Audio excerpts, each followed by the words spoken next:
and welcome to my channel. Today we are going to do a new unit, you can say a new chapter for your revision, that is microbiology. And microbiology will start with some GIT infections. So, we'll see some etiological agents which will be causing various diseases of the GIT, like diarrhea, dysentery, food poisoning, and all. Okay, we have a variety of agents, most commonly E. coli induced diarrhea and that dysentery from Xylella and Salmonella and all. These are very common. We'll also see about some other organisms like Helicobacter pylori, the acid peptic disorders, and we have a variety of disorders, a classification of disorders in that, which is important from the clinical point of microbiology. You must have recently given the NEET-PG paper, some of you, and I hope the exam went well. Clinical scenarios were being asked. Pay attention to the clinical features as well. Clinical features are as important as like anything. Okay, they're important as anything. So do pay attention. And let's start with GIT. We'll try to revise the GIT in a simplified way. I will be not writing anything, but we'll try to finish the chapter by just the notes. The notes are there.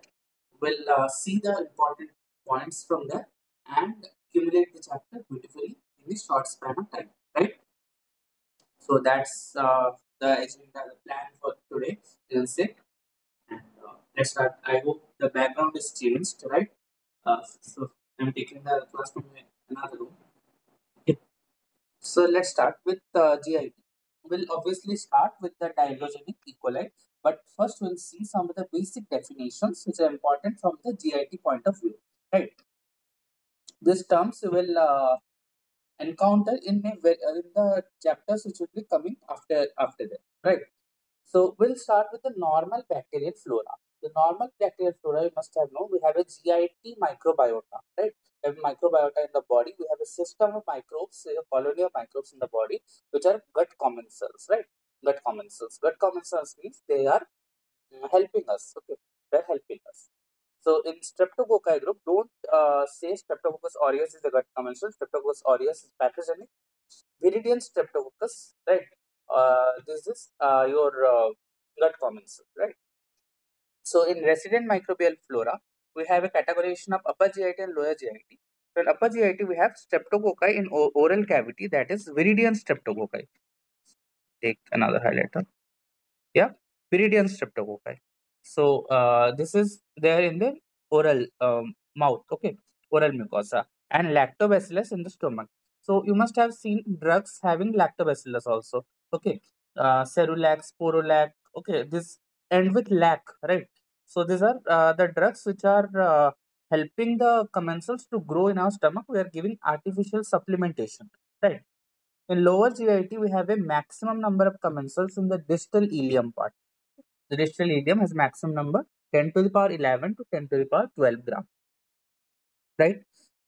We have a term in the large intestine. There is a ratio of anaerobes to aerobes slash facultative anaerobes. Right? Anaerobes to aerobes slash facultative anaerobes. 10,000 is to 1. This ratio is just a theoretical term. First there in a book, so I wrote. Right? Most common gut commensal is asked in MCQ exams, Bacteroides flagellis, right? Bacteroides flagellis. This is the most common. How can you remember? Uh, Gut commensals are very fragile to antibiotics, right? Some antibiotics like rifampicin, an important example is rifampicin. So rifampicin can induce the death, right? Induce the death of this bacteria, right? Or the gut commensals. So it is fragile to the antibiotics, right? So you have to check the antibiotics before prescribing them. Some other gut commensals are there, right? Enterobacteriaceae, E. coli, and Klebsiella, right? These are of Enterobacteriaceae family. And others are yeasts and parasites, like Entamoeba coli. Understood? Let's move ahead. We'll see some important definitions. So, what is diarrhea? Diarrhea is basically the passage of three or more than three liquid stools, right? Liquid stools. Liquid stools means which take the shape of the container if it is kept. liquid stools in excess of the usual habit of the person.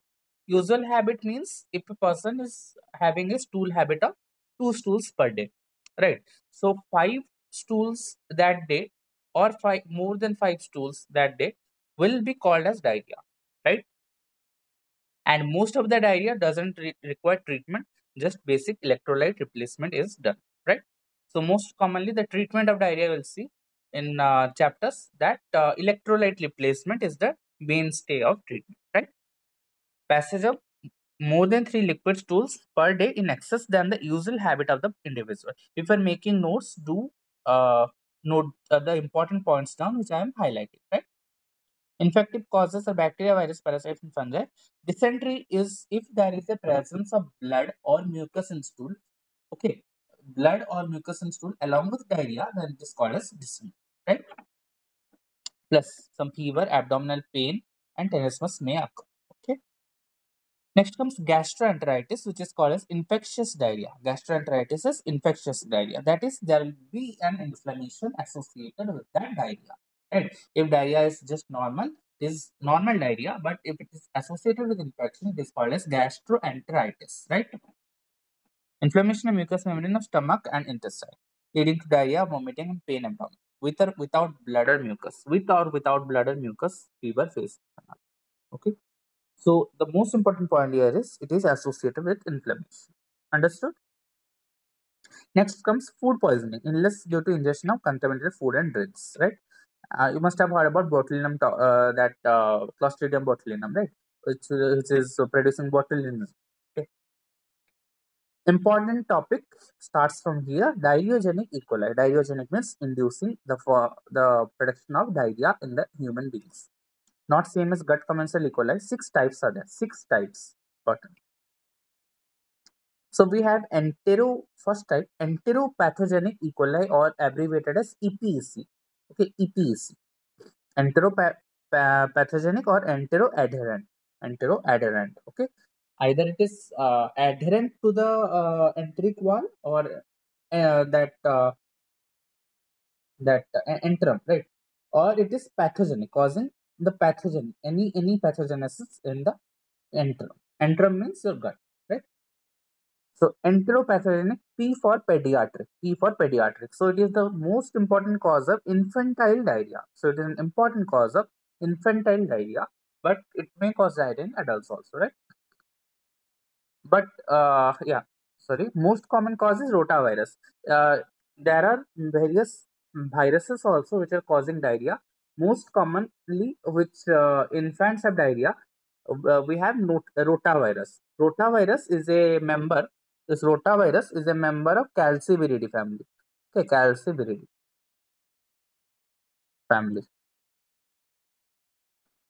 Calciviridae family has important examples: rotavirus and sorry, rotavirus is not a member of Calciviridae. Sorry, Rotaviridae. Okay, the family is Rotaviridae. Norovirus and Saporovirus. These two are examples of your Calciviridae family. Right, we'll discuss in subsequent parts. Okay.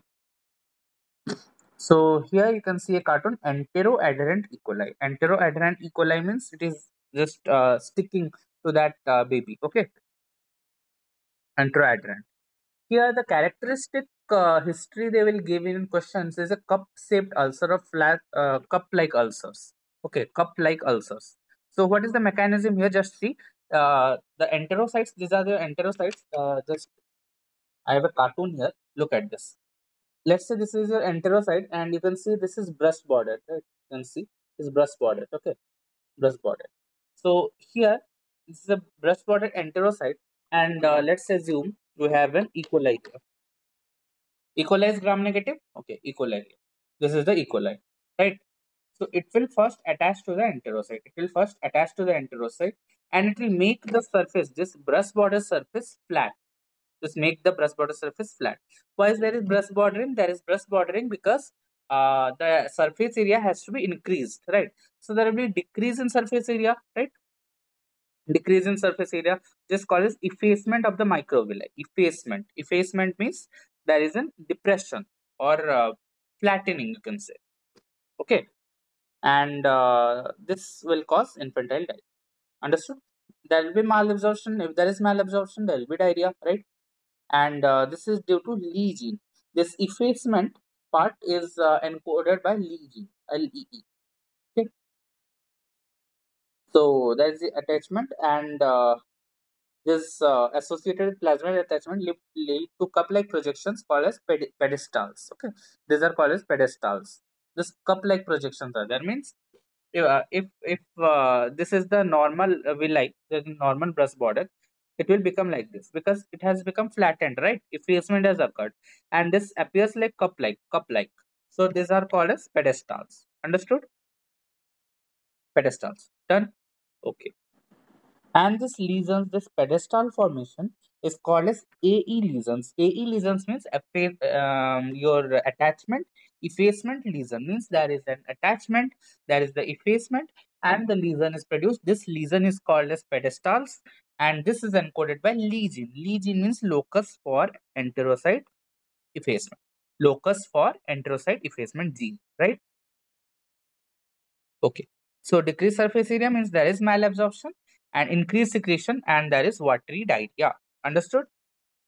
Important thing is that there is no pus cells or blood in the feces of the patient. This is not associated with any kind of dysentery. Means there is no pus cell, there is no blood. There is only watery diarrhea, right? It is non-toxigenic and non-invasive. First one is done. Enteropathogenic E. coli, EPEC, or enteroadherent E. coli. Done. Next, enterotoxigenic E. coli, ETEC. You must have heard these terms, EPEC, ETEC. Most commonly it comes. Enterotoxigenic E. coli means T. From T you will remember travelers diarrhea. The most common cause of travelers diarrhea. Travelers diarrhea is the most common cause. Okay. And acute watery diarrhea is also caused. Common serotypes 06, 8, 15, 25. 6, 8, 15, 25, 27, 153, 159. But 6, 8, 15, 25 is important, right? 6, 8, 15, 25 is important. You can remember like 8 plus 6 is 14, right? 14 plus 1 is 15 and 25. You can make any trick and remember, but it's just a ratification, nothing else. Serotypes you have to, what you can say. Okay, remember. Non-invasive attaches to the enterocytes by colonization factor antigen CFA, attaches to the enterocytes via CFA, colonization factor antigen. Okay, colonization factor antigen. That one, the previous one was being attached. The bacteria is directly attached to the enterocyte, that is enteroadherent, and producing cup-like depressions. This attaches to the enterocyte with colonization factor antigen CFA, followed by toxin production. There are two types of toxin which are produced by this organism: heat labile toxin and heat stable toxin. Heat labile toxin, heat stable toxin. Two toxins are the LT and ST. So what is the mechanism? We'll see via a cartoon, right? Okay. So what happens inside an enterocyte? If you want me to make you understand this mechanism, just look at this. This is written in language form in your book, but this is important to understand in a diagrammatic format. Diagrams are very important in an exam, as I have told in a previous that sessions also, right? So we have something called as a NAD, and to it attached with ADP ribose is attached. To this NAD, there is an attachment of ADP ribose, right? This are having an what I can say, adherence to each other, right? So what will happen is that there is an the labile toxin. Okay, the labile toxin has two subunits. Okay, this LT, this LT has a subunit and a B subunit. So this triangle one is the A subunit. This is B subunit, right? Okay. So what happens is labile toxin comes and binds to the GM1 ganglioside receptor on the top. GM1 ganglioside receptor on the top. Okay, just pay attention here. This two subunits bind. If there is a binding of these two subunits, there is a binding, there is detachment, and this A subunit comes inside it. The A subunit comes inside the enterocyte. This A subunit will try to break this both. it will try to break this ADP ribose from the NAD. Understood? This NAD will go. This NAD will go back away. It will go away to another part, and this ADP ribose, which was bound, which I had designated in red, this ADP ribose will try to form a complex with the GS. Another thing, GS. So there is a complex from ADP ribose and GS. So that is, we can say, ADP ribosylation of GS. ADP ribosylation of GS, right? So there is an ADP ribosylation of GS. This ADP ribosylation of GS is basically activating the CAMP pathway, right? Okay. So after that, this ADP ribosylation of GS is there, and this stimulates the adenyl cyclase enzyme, and this adenyl cyclase converts the ATP into CAMP and increases the CAMP levels, right? And the CAMP is increasing the outflow of electrolyte from gut lumen along with the water, and more the electrolytes will outflow, right? The more the electrolytes will outflow, the water will follow due to the osmotic gradient, and there is a loss of electrolytes and water, which will lead to your secretory form of diarrhea, right? This will lead to secretory diarrhea. So adherent or enteropathogenic E. coli was causing watery diarrhea. This is causing secretory diarrhea. Okay.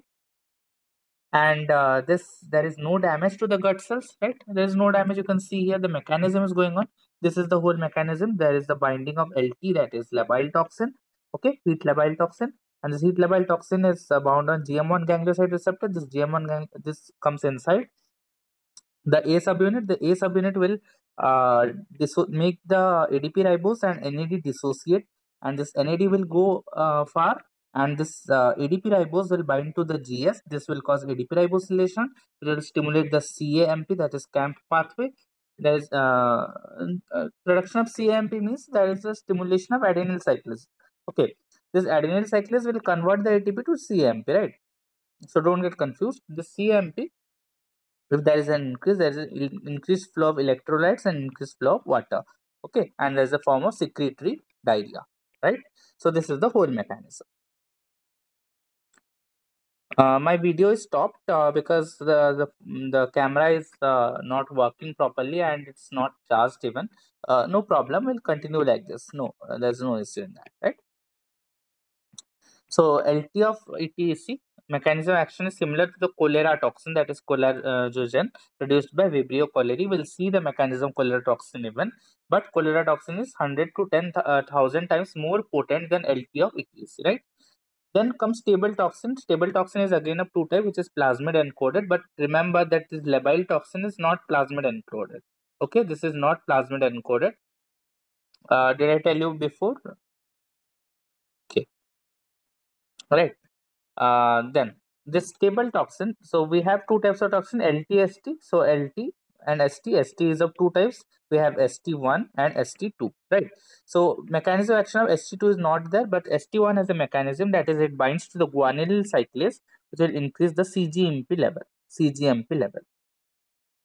And this CGMP will cause the fluid accumulation in gut lumen. Fluid accumulation, and will cause diarrhea. Fluid accumulation in lumen. Don't get confused if it is in cell. It is in lumen. Lumen means there will be loss, right? So there will be diarrhea. Okay. So that was the thing. Then detection of LT and ST. How we can detect the toxin, right? So toxin wave for detection, we have latex agglutination test. Latex agglutination test, because the toxins will act like antigens and it will be coated on the latest particles like this. So latest agglutination test, ELISA and PCR are common, right? Other methods, we have ligated rabbit ileal loop test. Okay, ligated rabbit ileal loop test. No need to remember the mechanism. Then we have tissue culture test, that is 4-1 mouse adrenal cell test. Okay, so we have ligated rabbit ileal loop test and 4-1 mouse adrenal cell test. But these are not used since these are animal experiments, and you know animal experiments are banned by the PETA, that animal authority. Okay, Third comes entero-invasive E. coli. Entero-invasive E. coli. Okay, it is invading now. It is invading now. Okay, it is invasive. It is invasive. It is non-toxigenic. So invasive due to virulence marker antigen. Okay, VMA. Sorry. Next comes entero-invasive E. coli. Entero-invasive, right? So sorry for that. There was a interruption. Call was there. Okay. So invasive due to VMA, virulence marker antigen. Virulence marker antigen, VMA, right? So there will be diarrhea, dysentery, and ulcers in the bowel, known as bacillary dysentery. It is known as bacillary dysentery. But most common cause of bacillary dysentery is Shigella, diarrhea, dysentery, and ulcers in the bowel, right? So just to make you remember, again I am going back to the enteropathogenic E. coli. Will make a something a important thing here. Okay, we'll use half of the page and make something which will help you in future. Let's do that. Okay, I am taking a fresh page and using it. Let's make it black. Yeah, so first thing we have discussed your enteropathogenic E. coli, right? We discussed enteropathogenic E. coli, EPEC. So the first thing, EPEC. Then we discussed EPEC was an enteroadherent E. coli, EAEC, right? Next we discussed what? Enterotoxigenic E. coli, ETEC.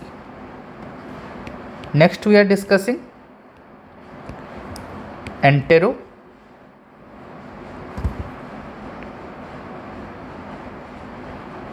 invasive E. coli, right? EIEC.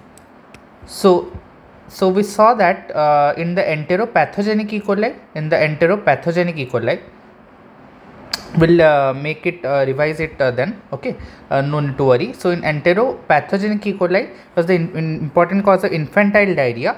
Okay, but it was not the most common cause, and the mechanism was the Lee gene. Okay, so we saw that there are AE lesions, and there is association of Lee gene. AE lesions and association of Lee gene, where what are formed? Pedestals are formed. Pedestals are formed. Okay, cup like projections, pedestals are formed. Understood? And a Lee gene, you know, locus for enterocyte effacement. Okay, and there was no blood or mucus. Okay, there was no blood or mucus. So I am writing there is blood negative and there is mucus negative. Understood? Then we saw ETEC. ETEC was the most common cause of, this was causing infantile diarrhea. This was causing infantile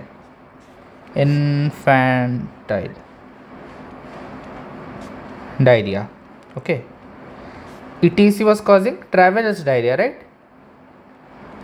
Traveler's diarrhea. The serotypes are 6, 8, 15, 25, right? It was also non-invasive, but here the mechanism of action was the LT and ST. Okay, and the attachment adherence is due to your CFA, colonization factor antigen, and the toxin was due to LT and ST. Here ST was also two type, ST1 and ST2. ST2 mechanism was not known. LT mechanism we know. LT mechanism is increase in CAMP levels, right? Increase in CAMP. And ST1 mechanism, we saw that it binds to the CGMP, increases the level of CGMP, right? And was causing a traveler's diarrhea or secretory diarrhea. Traveler's diarrhea or secretory diarrhea. Okay, understood? And then ST2, we don't know the main mechanism of action. It increases the CGMP levels, which will lead to fluid accumulation and will cause the diarrhea. This ST2 is also causing the fluid accumulation, but whole mechanism of action is not known. Okay, so that's it. And detection is done by ELISA, PCR, and lattice agglutination, and also by rabbit ileal loop test and tissue culture test, right? After that, we have enteroinvasive E. coli, EIEC, And in EIEC we have to write that the main mechanism of action, it is basically causing a bacillary dysentery, right? Because there is an invasive, there is an invasion, entero-invasive, you can know from the name. So it is basically causing bacillary dysentery. So bacillary dysentery. And here the invasion is due to VMA, that is virulence marker antigen, VMA. There was CFA, and there was AE lesion, CFA, and then we have our VMA, that is virulence marker antigen. Okay, and plasmid encoded gene, diarrhea, dysentery, and ulcers in the bowel will be mostly caused, right? And this EIEC is known as atypical E. coli. This is known as atypical E. coli because it is non-motile. Okay, it is non-motile and it ferments glucose. So it is an anaerogenic. Okay, there is no gas production. If you see that from agar, there is no H2S gas production here. There is no black coloring in the what you see in the practical lab. The TSI test, you know about TSI test, triple sugar that test. Okay, TSI test. So there is no black color. There is no black color, right? So that's the whole point. And it is non-lactose fermenting, NLF. Okay, also present in Shigella. Shigella is also a member of Enterobacteriaceae, but these three properties are there. So EIEC, an important extra point which you have to remember is that it is a atypical E. coli. Atypical E. coli. Okay, and EIEC is biochemically, genetically, and pathologically closely related to your Shigella species. Disease by Shigella is similar to disease by which type of diarrhogenic E. coli? That is, answer is EIEC, right? And diagnosis is detection of VMA by ELISA. So this VMA can be detected by the method called as ELISA, enzyme linked immunosorbent assay. And we can also use HeLa. You can also use HeLa cell lines, that is HeLa cell invasion assay, and Serini test. Serini test. This Serini test, remember, it is a rabbit test. Okay, inoculation of a culture filtrate of EIEC into lower conjunctival sac of guinea pig or rabbit. So guinea pig and rabbit is used. Okay, and the lower conjunctival sac is infiltrated with a culture filled with EIEC, and the response is keratoconjunctivitis. Okay, mucopurulent keratoconjunctivitis indicates a positive Serini test, and but this is now banned. Because you know about the strict animal laws which are preventing the medical students from doing cruel experiments on the animals, right? Okay, next comes enterohemorrhagic E. coli, EHEC. Okay, next is EHEC. So here what I am doing is that this small space, a black space, what I am doing is that I am just writing the most salient features of the things which you are reading, right? So this is important because at last we will have a wide range of syllabus, right? So you have to just grasp the important things here. EHEC. So let's talk about EHEC. So EIEC, bacillary dysentery will surely indicate you that it is most pathologically, biochemically, and anatomically similar to your Shigella. Okay, EHEC. So we have our Hi-Fi, H for Hi-Fi. Hi-Fi means, you can see here, prevalent in industrialized countries. It is prevalent in industrialized countries. Okay, not some countries like India, right? More prevalent in industrialized country. India is also industrialized country, but no, it is not categorized under that. Associated with beef consumption, that is hamburger. You can remember H for hamburger, beef consumption. And diseases are hemorrhagic colitis and hemolytic uremic syndrome, HUS and HC. So EHEC, you have to remember three things. First is a Hi-Fi, that is industrialized countries. Second is a beef consumption. Third is your diseases, that is hemorrhagic colitis, HC, and hemolytic uremic syndrome, HC and HUS. These two are associated with EHEC, right? And EHEC is the toxin is known as verocytotoxin, very important. Verocytotoxin means very important toxin, right? Very. And is also called as Shiga-like toxin because the toxin is very similar to the Shiga producing the Shiga bacilli, the toxin found in Shigella.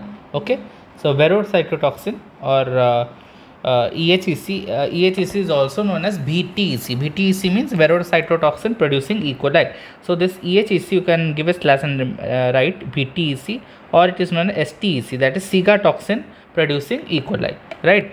And this toxin is known as verocytotoxin, which I am writing in red because in red I am writing the pathologies, the pathogenesis. So verocytotoxin.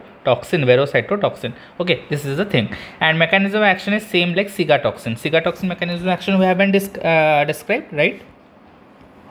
So what is the mechanism? Inhibition of protein synthesis by inhibiting the 28S subunit of 60S ribosome. Important. Okay, it inhibits the verocytotoxin, inhibits the 28S subunit of 60S ribosome. 28S subunit of 60S ribosome.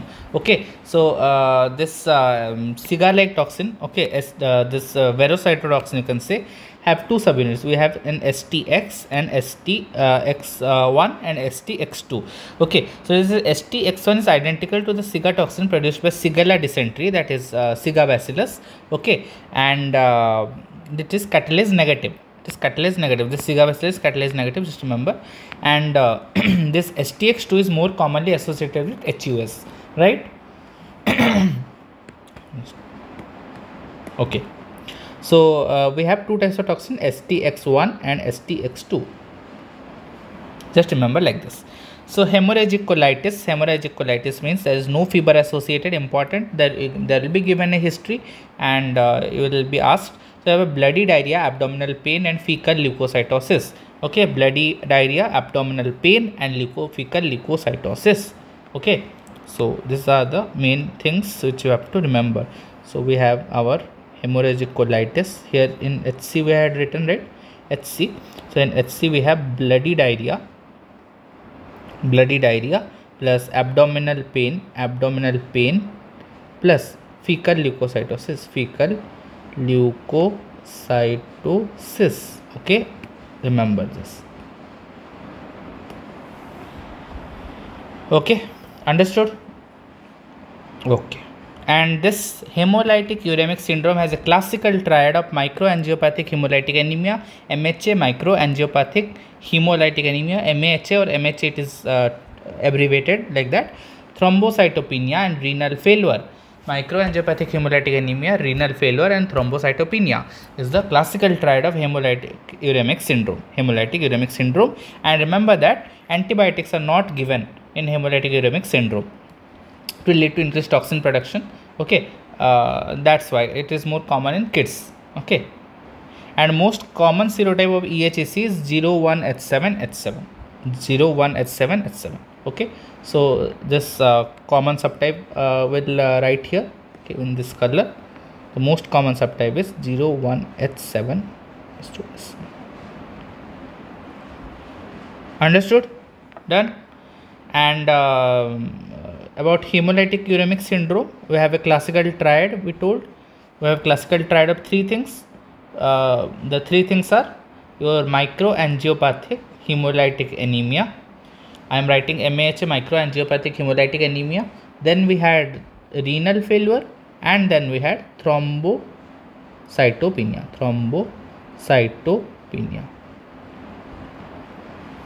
Understood? So this is about your EHEC or VTEC or STEC. Okay, and diagnosis is by sorbitol McConkey agar. Sorbitol McConkey agar is a classical feature. Doesn't ferment sorbitol, produce pale colonies. So sorbitol McConkey agar, the diagnosis is there. Here the diagnosis is by sorbitol McConkey. And here the colonies produced are pale. Okay, and we have rainbow agar. Okay, that will produce black colonies. So the rainbow agar is basically chromogenic substrate agar. Okay, these are negative for beta glucuronidase. So black colonies are basically produced. Okay, this type of color colonies are usually produced here. Okay, then toxin detection. we have fecal toxin detection by ELISA or rapid test, demonstration of cytotoxicity in varicose line, gold standard method, but it is not usually done because it will take that abundance of time. But we don't have abundant time in here. The patient will just thrash you and go. Okay, if you do that cytotoxicity demonstration in varicose line. And we have our PCR to detect the viral genes encoding for STX1 and STX2. So we have some molecular methods like ELISA and PCR, right? So we also saw that we have a ELISA and PCR, and this ELISA and PCR are used for fecal antigen detection. Then we saw that varicose line, and then we saw detection of STX1 and STX2. Okay, so this was the diagnostic part. Understood? This STX1, STX2 done by PCR. So that was the thing which is important here. And then we'll come to our fifth one, that is entero-aggregative E. coli. And then we'll see the diffuse adherent E. coli. Diffuse adherent E. coli is a very short one. Okay, so I don't have any space here to write. Just you can will see the E. coli in a vertical format I had planned, and I am running out of space here. Make a line here. If you are making this master sheet with me, then do make. I will suggest you to draw this master sheet which I am drawing below with the lecture. Okay, I know the lecture will be a bit long, but we're going in a very detailed and comprehensive way, and I am taking very much time to make you understand. Okay, so there's no problem in that. We're going in a very good way.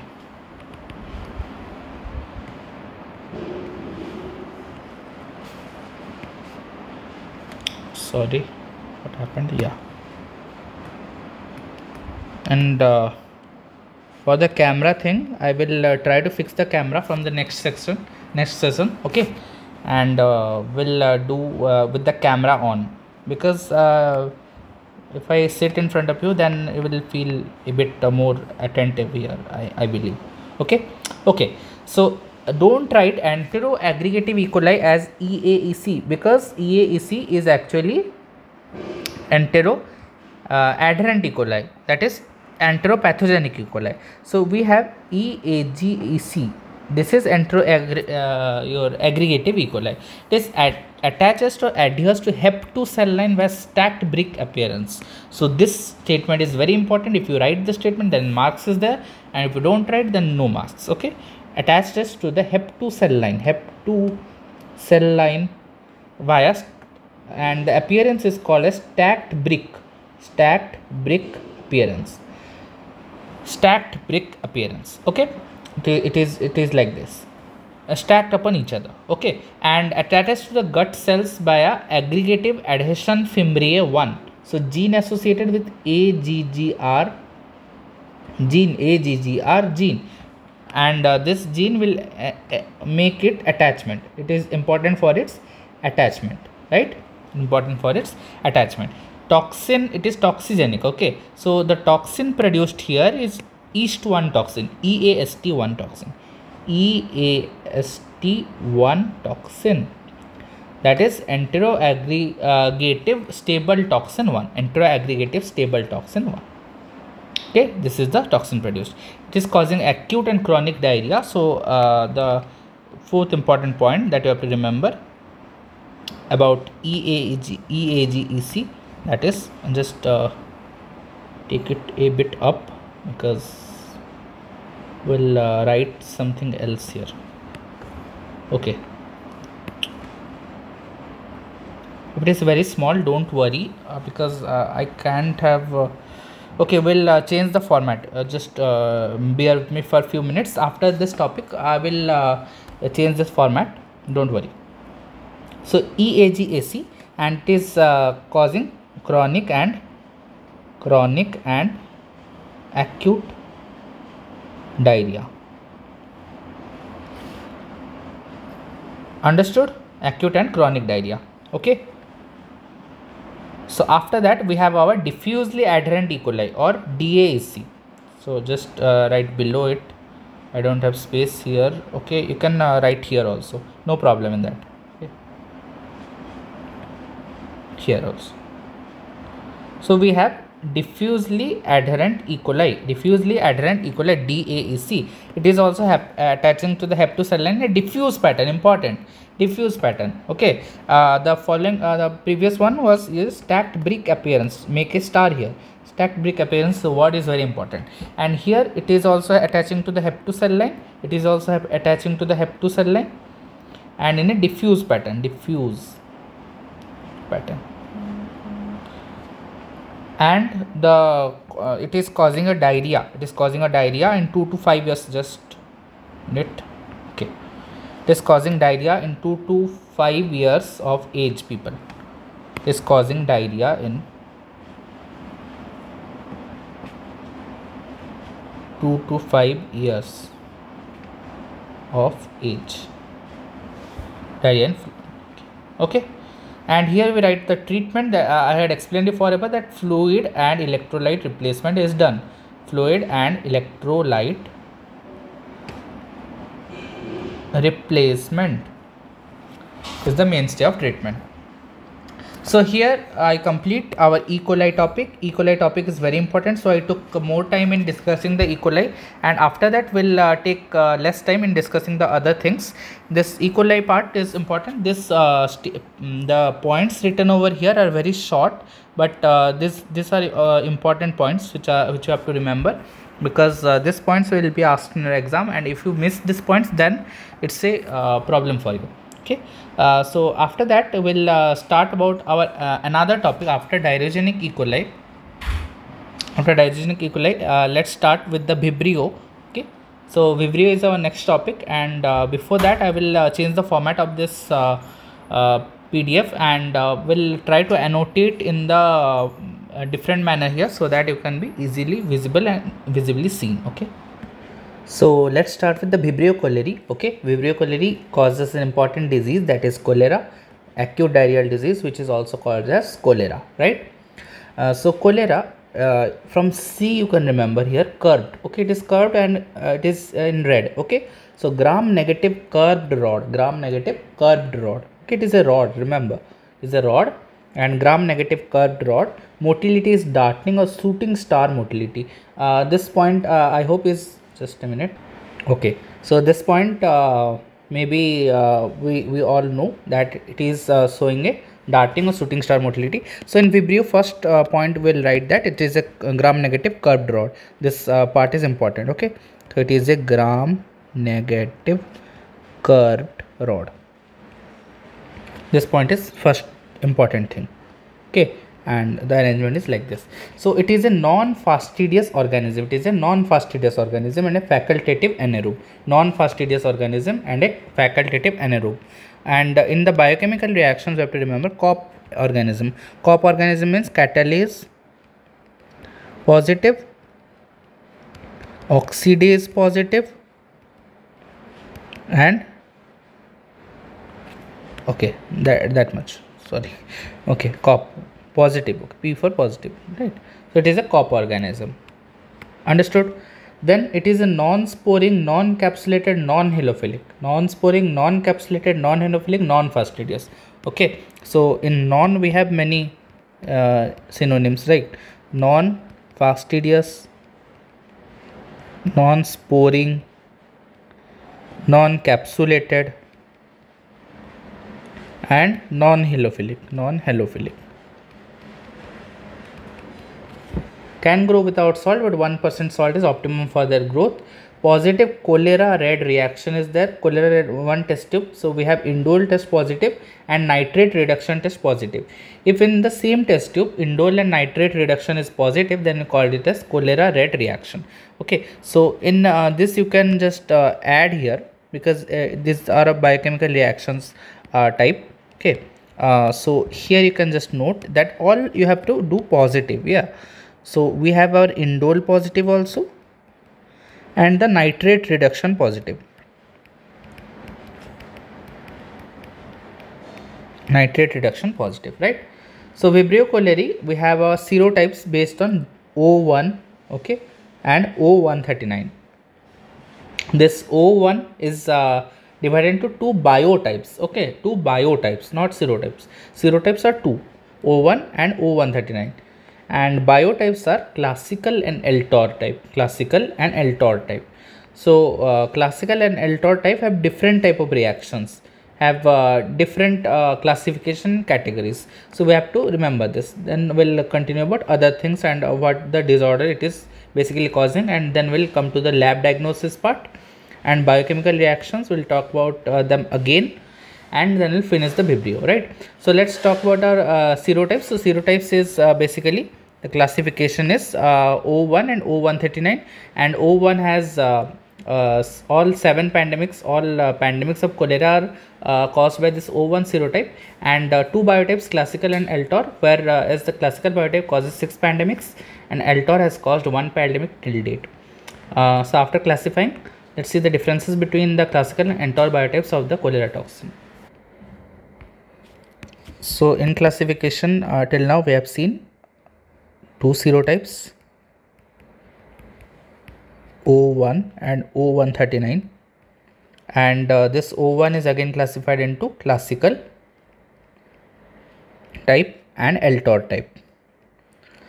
Okay, so first thing, classical type, we'll see beta hemolysis on SIP blood agar. Classical type gives negative result, whereas the LTOR biotype gives positive result. Then CHIC RBC agglutination, where classical again negative and LTOR again positive.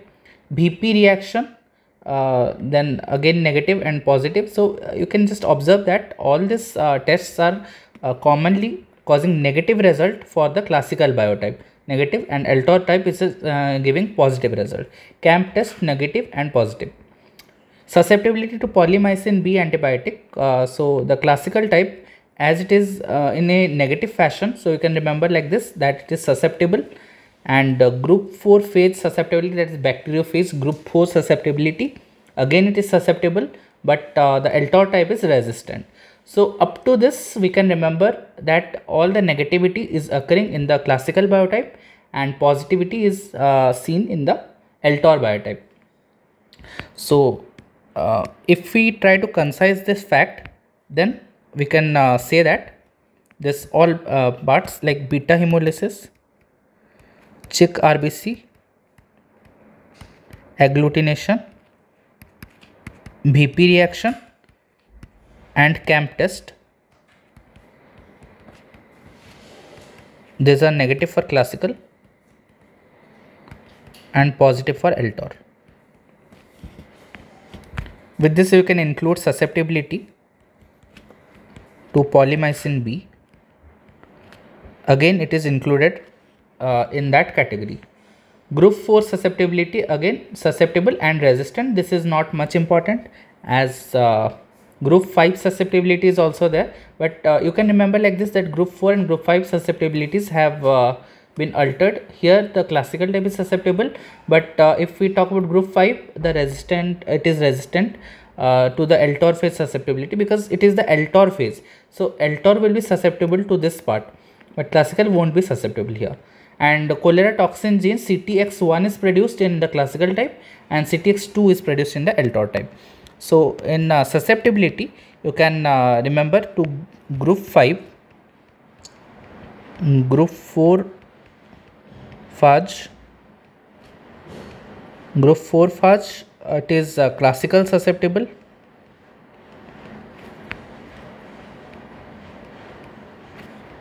and group 5 phage, the LTOR is susceptible because it is the LTOR phage, and the other one is resistant in vice versa respectively, right? And classical produces the cholera toxin CTX1, LTOR produces CTX2, right? So this is the whole your whole this big table in this concise form about Vibrio, and these points are of predominant importance because you can get a table differentiating between classical and the LTOR phages, right? So classical again has 3 serotypes and Eltor again has 3 serotypes. So these 3 are common here. Classical has Ogawa, Inawa and Hikojima, and Eltor also has Ogawa, Inaba and Hikojima. Okay, so classical and Eltor again, this both again has 3 serotypes. So we have Ogawa, we have Inawa, and we have Hikojima. Understood? So most common of Vibrio cholerae prevalent is O1 Eltor Ogawa serotype. O1 Eltor Ogawa serotype, right? So the first thing, Ogawa, O1 Ogawa and Eltor. This is the most common. Okay. So that was the first thing was about the basic features of the organism. Second thing, we talked about some of the classification aspects which are important as per Vibrio is concerned. So let's just a minute, trying to include all of this. No, I won't include this.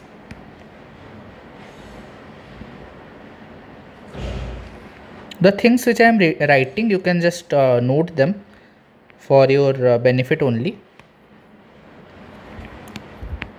Hikojima. Yeah. So that was the first thing. We'll contrast another organism with the Vibrio, don't worry. Okay. And we'll again revise this Vibrio so that you will be expert now in any organism which comes to you. Okay. This is the way to read microbiology. Just pay attention. Okay, so let's come to the pathogenesis. So whenever we read the next organism, we'll start the pathogenesis from here only. Okay, so first we have to do one organism, then afterwards we'll follow the same template to do the other organism. Once you do contrast in your brain, all the things will get registered as it is. But once you read Vibrio, after that, once you read again something, okay, then it will be a discrete form of memory here. Okay, but this one is a consolidated form of memory, and consolidated memory will help you in exam because it will help you recollect the things, right? Okay, let's start. Pathogenesis. Mode of infection is fecal-oral route. Infective dose is 10 to the power 5 to 10 to the power 8 organisms, acid labile. Okay, so mode of infection again, mode of infection is fecal-oral infection. Okay, in small intestine, organisms penetrate the mucus layer and reach epithelial lining via active motility proteolytic enzymes like mucinase, cholera lectin, and hemagglutinin protease. Okay, so these are some of the virulence factors. Okay, the organism will show active motility, Vibrio will show darting motility, proteolytic enzymes like mucinase, cholera lectin, or hemagglutinin protease. It will cleave the mucus and fibronectin because mucin and also some enzymes like fibronectinase are produced. Okay, release the bacteria bound to the gut mucosa and helps in spreading of bacteria to other parts and shedding in feces. This attached to the intestinal epithelial cells via toxin co-regulated pilus. Important. TCP is important. Okay, it will cause the synthesis of TCP and cholera toxin, so co-regulated by one gene known as TOX-R gene. Okay, gene is TOX-R. TOX-R regulates for these are co-regulated, you can say co-regulated by your TCP gene, that is toxin co-regulated pilus. Okay, and here cholera toxin is produced, and mechanism of action is similar to the LT of ETC. LT, you know, labile toxin. What is the mechanism of action? So here in pathogenesis, the most important things which you have to remember is the TOX-R gene, which regulates for the TCP, that is toxin co-regulated pilus, type 4 fimri. TOX-R gene and regulates for toxin co-regulated pilus, and this will help to attach. This will help in attachment to the intestinal epithelial cells, and will help in the production of cholera toxin. this cholera toxin the same mechanism of action to that of LT of ETEC. LT is the heat labile toxin of enterotoxigenic E. coli. So heat labile toxin, we saw that we had a colonization factor antigen in ETEC which was helping in adherence, and toxins were LT and ST. LT was acting by increasing the CAMP levels by causing the ADP ribosylation mechanism. So here you can just give a hint of ADP ribosylation. Due to this increase in CAMP, there was the electrolytes were being released, and with that the water follows due to osmotic gradient, and there will be production of secretory or traveler's diarrhea. So this is a basic pathogenesis we have to remember. The gene for cholera toxin CT is present on the pathogenicity island. So there is a pathogenicity island which is encoded by not a bacteria but a virus, that is bacteriophage. And this pathogenicity island is a group of genes which is have genes for cholera toxin, and co-regulated pilus, accessory colonization factors, and regulatory genes. So basically we have this TOXR gene basically, and TCP is present. The genes present on toxigenicity, or you can say pathogenicity island. Pathogenicity island is a better word.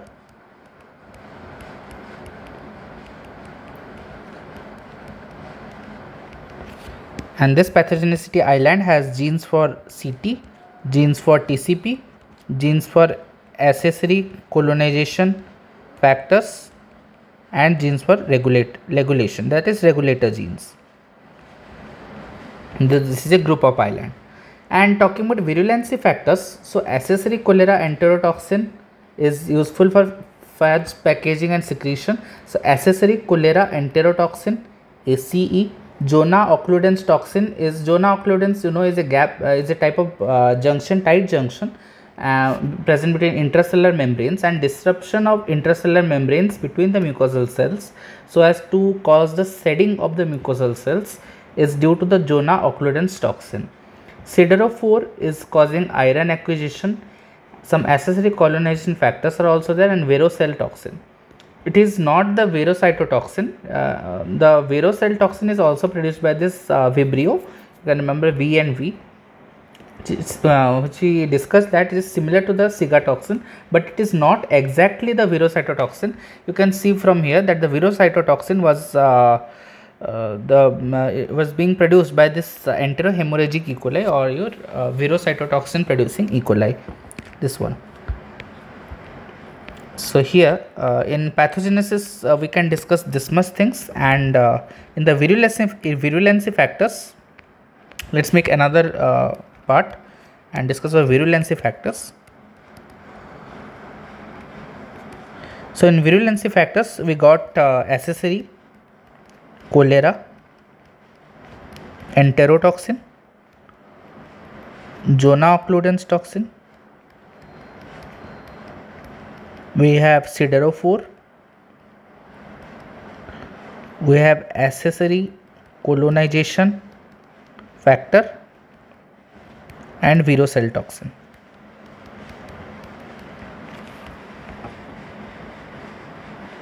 Then we have a LPS also, endotoxin, as it is a gram negative curved rod. So we have our lipopolysaccharide and endotoxin produced by the Vibrio cholerae, which has no role in pathogenesis of the disease. Yeah. Then we come to the most important thing, which is generally asked in exams, that is the clinical features of the disease, for important for the diagnosis of the infection of the etiological agent. So clinical features, the incubation period is important here.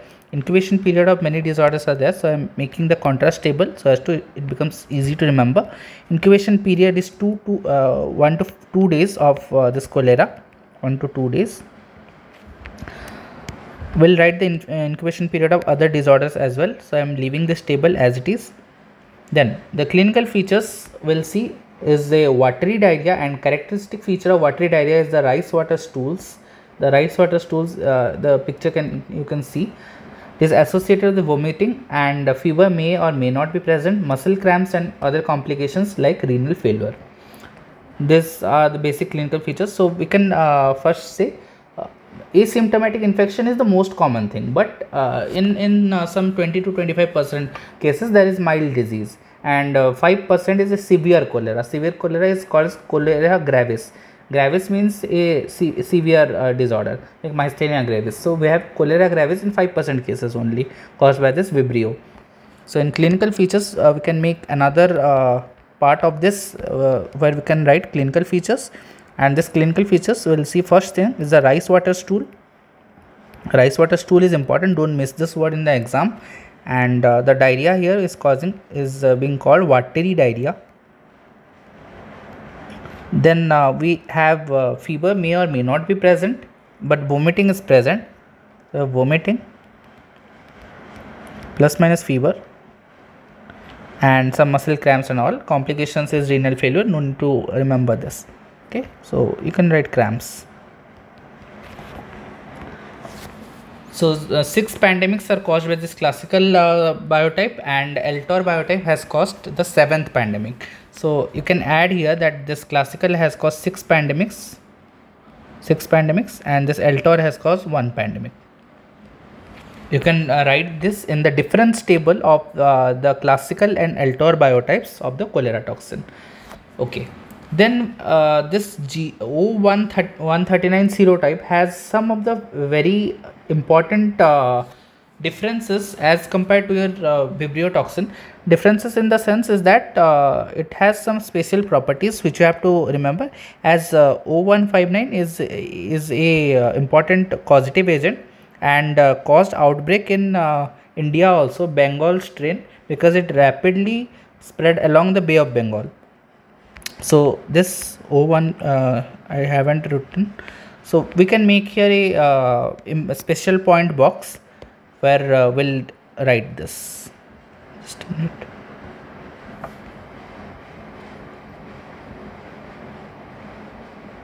Then we'll compare the classical Eltor biotypes and go to the lab diagnosis. After lab diagnosis, we'll talk about treatment, and halophilic Vibrios I will discuss in brief. Not much important as this one. Okay, let's come here. So we are talking about, I am leaving the space for the lab diagnosis part. Lab diagnosis is common as per the mode of infection and with relation to the disease or with relation to the system which is affecting. So lab diagnosis is mostly common here, because you know that fecal route means that there will be a stool examination, and rectal swabs and transport media are important in this case also. Venkataraman medium and Caribbean medium, I will tell about that later. And microscopy motility culture will examine. But first of all, let's see about some special points about O159. And here, yeah, okay, O139 serotype, which is known as Bengal strain. It is called so because it rapidly spread along the Bay of Bengal and the coast. Outbreak in 1992 in Madras, thought as 8 pandemic, but it was not. First isolated in Madras or Chennai, and it is capsulated. Important thing is that the difference is that it is capsulated. O1 is non-capsulated, but this one is capsulated. So you can add over here that O139, which is the Bengal strain, it is capsulated,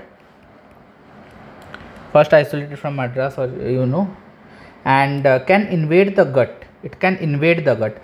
We saw in the pathogenesis that it is not invading the gut. The toxoxazine is just having attachment.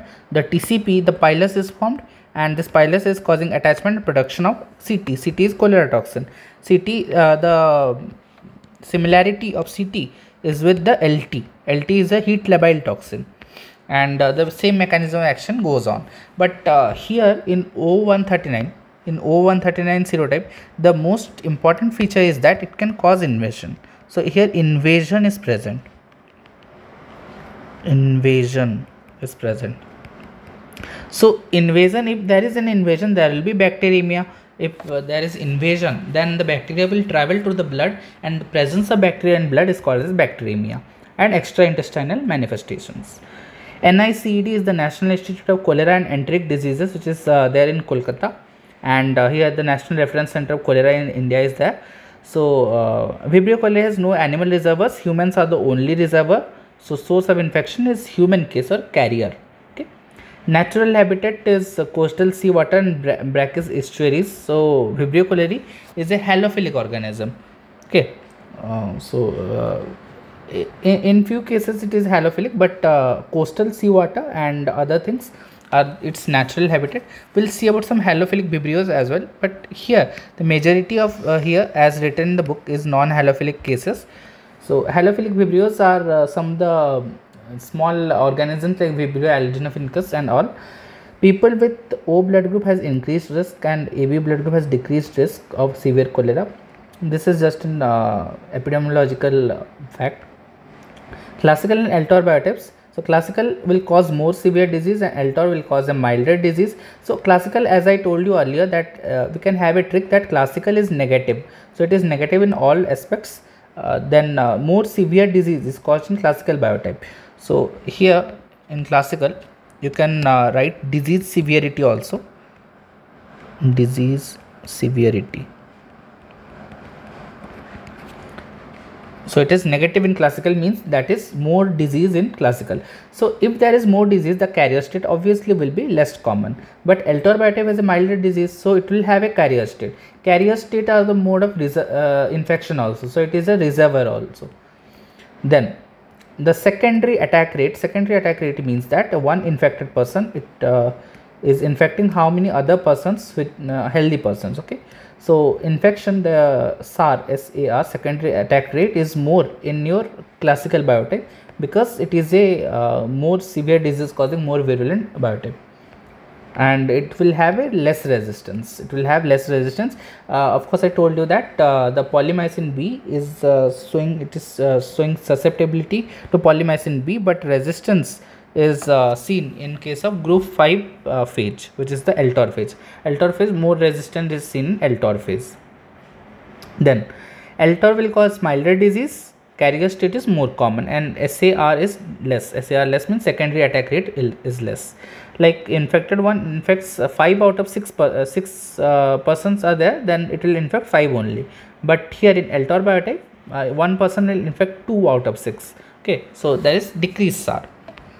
So classical, you can note another fact also. It is getting a bit clumsy, but just manage it, that here that the disease is severe. Disease severity is indicated over here. Disease severity.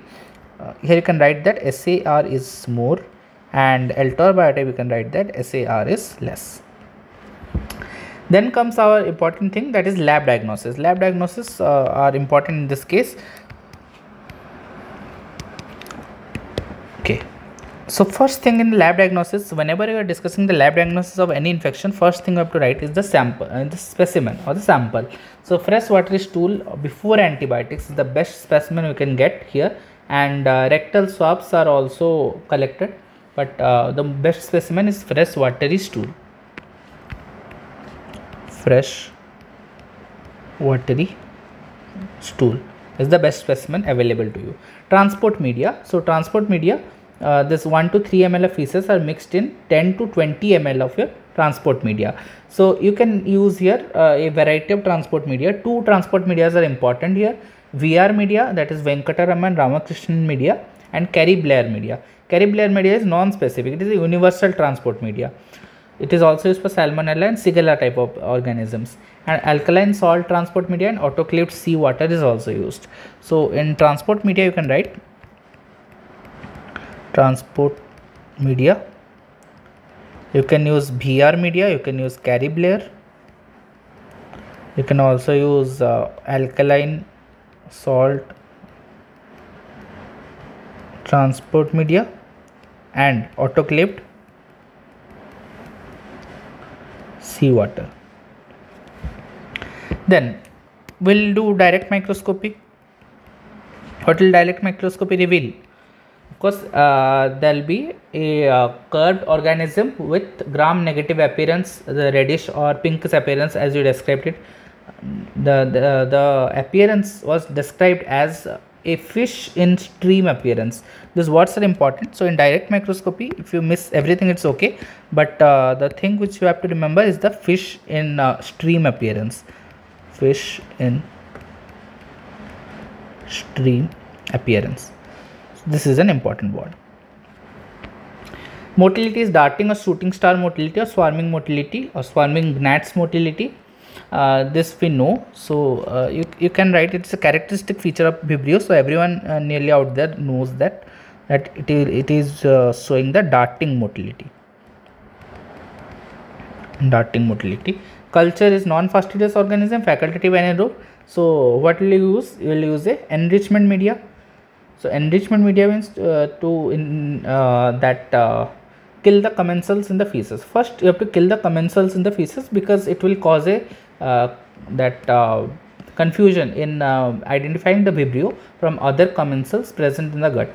So you have to use an enrichment broth like alkaline peptone water or Monceau's torricolate telluride peptone water. Monceau's torricolate telluride peptone water has an alkaline pH of 9. So then you have to do the subculture into the selective media. So first you have to do enrichment broth. It is important here because you have to kill the commensals in the feces first. So you inoculated the fecal specimen, then the subculture is done into the selective media. In the selective media, what will you use? You will use TCBS agar. TCBS agar is thiosulfate citrate, bile salt, sucrose, agar. And indicator may be bromothymol blue or thymol blue. Indicator is often asked in the spotters, and Vibrio cholerae produces yellow. Characteristic colony color is yellow colonies due to sucrose fermentation. So in TCBS agar, if there is yellow colony, remember that it is a Vibrio cholerae because most commonly your culture is given Vibrio cholerae only, and Vibrio mimicus and Vibrio parahemolyticus will see about some of the halophilic Vibrios. These are some of the halophilic Vibrios which will produce some green colored colonies on sucrose formation. Due to absence of sucrose formation. So yellow colonies on TCBS agar is a characteristic feature of this. First you have to do enrichment, then we have to inoculate, then you have to use selective media, then you have to do selective media subculture. Whenever you do a culture and then again do a culture, then it is known as subculture. So enrichment is basically done by alkaline peptone water.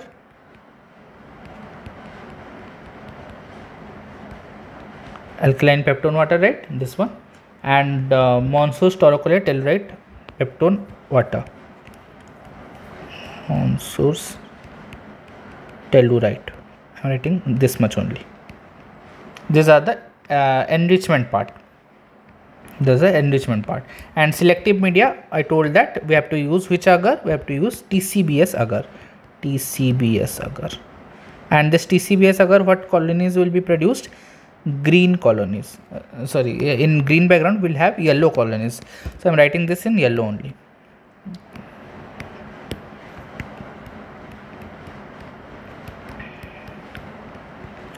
Yellow colony. This is important. Sucrose fermenters. Okay. So lab diagnosis, don't miss this agar, and don't miss the darting motility, fish and stream appearance. Some of the characteristic features you have to prevent yourself from missing that. Okay.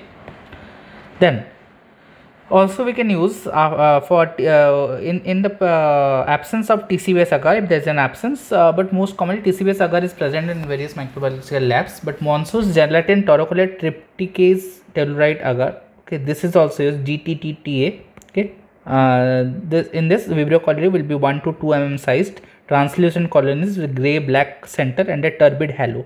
So a halo with a grey black center is present. You can if you have read pathology, then you can describe it as fried egg appearance only also. But fried egg appearance is not a term used here, but you have to remember the name of the agar.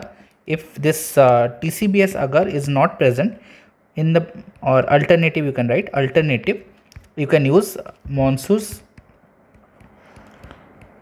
gelatin, taurocolate, trypticase, tellurite, agar. And here the characteristic appearance you can draw.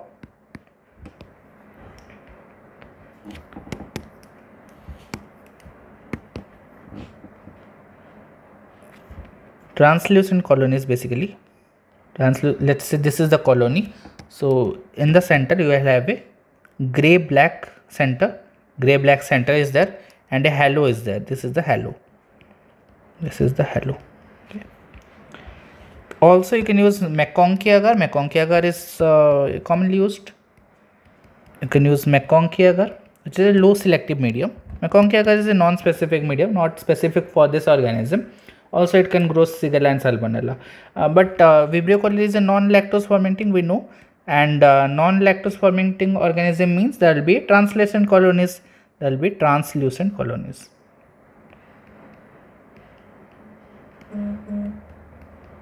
Translucent colonies. But if they show a characteristic turn on in lactose fermentation, they may produce pink colonies if they turn on lactose fermentation mechanisms of that. But this is very rare, but it is a phenomenon seen in a commonly all vibrios, that sometimes the translucent colonies on standing they turn to lactose fermenting pink colonies. So this is the thing which you have to remember. Okay, talking about biochemical reactions. So it is very easy in case of Vibrio to remember the biochemical reactions. It is a COP organism. COP means catalase oxidase positive is there. Indole test positive, citrate test you can remember positive, but it is showing variable result. The only thing that is negative, the only things are the urease test and TCI test. TCI test I told you earlier that there is no gas production. So in TCI test you can remember here. Okay, so here we saw that we had catalase positive, we had oxidase positive, indole positive, nitrate reduction positive, but the negative thing is the urease. Here is the urease negative. Then cholera red reaction, I told that indole and nitrate reduction. If this is positive, then we tell that cholera red reaction positive. This both parameters I and N are there in cholera red reaction. Then we have a methyl red test which is also positive. Methyl red test positive.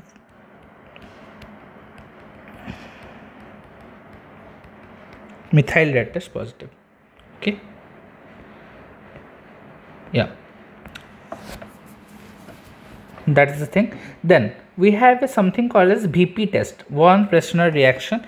So it is positive in case of Altor biotype, negative in case of classical biotype. Again, the classical was going into the negativity, right?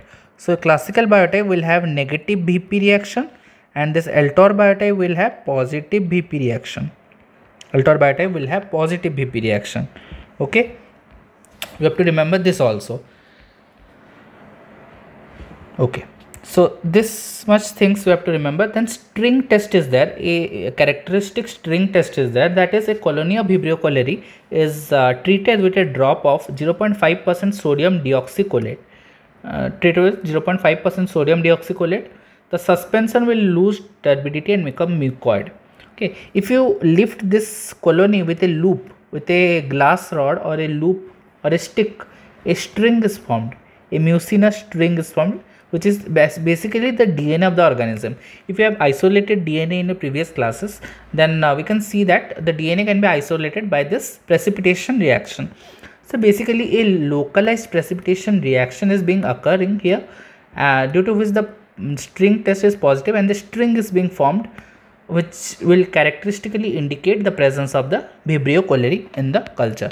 But again, this test is time consuming and is not used, right? So you can write here string test positive, no need to give the details. String test positive, right? Sugar fermentation test, no gas is produced, non-lactose fermenters, some strains ferment lactose, LLF. So sometimes this colony are called as LLF. Non-lactose fermenters are common, but LLF are there. LLF means late lactose fermenters. Okay. Then we have another tests in lab diagnosis. Just give numbers here so that it will be easy for you to remember. So first one, second, third, motility fourth, enrichment. This one is the culture, right? If you have to give the heading, do write culture here. Then about culture we talked.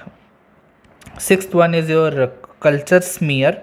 So smear again, what you will see, curved gram negative rods. And motility in hanging drop preparation, hanging drop you can do.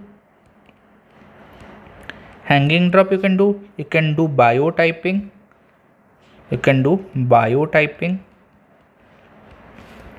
Right. You can do zero grouping, serotyping, AST, zero grouping, serotyping. Remember, there is a trick here that if you forget the lab diagnosis and if you see that, if you remember or you recollect that the organisms had a variety of serotypes, had a variety of biotypes present, then do write biotyping and serotyping in the lab diagnosis. That's the whole point here. And antibiotic susceptibility test, we saw that the Eltor biotype was sensitive to the polymyxin B antibiotic. Susceptibility to polymyxin B was seen with the Eltor biotype, classical biotype, but the Eltor was showing a resistance to the polymyxin B, right? This completes the lab diagnosis. After lab diagnosis, we are going to the next segment here, which is the most interesting one, that is the treatment aspect. The treatment. So mainstay of treatment again is fluid and electrolyte replacement. I told you that GIT disorders, most of the GIT disorders are treated by this fluid and electrolyte replacement therapy. So mainstay is again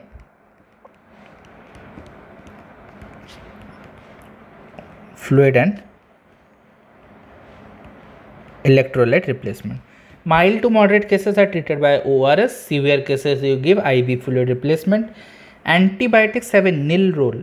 So WHO have told that antibiotics should be given in severe dehydration, and wider use in this cases are contraindicated. But even if you are using the antibiotics, so antibiotics have no major role. But even if you are using the antibiotics, you can use macrolides group of antibiotics in this case. Drug of choice for adult children and pregnancy, you can use that.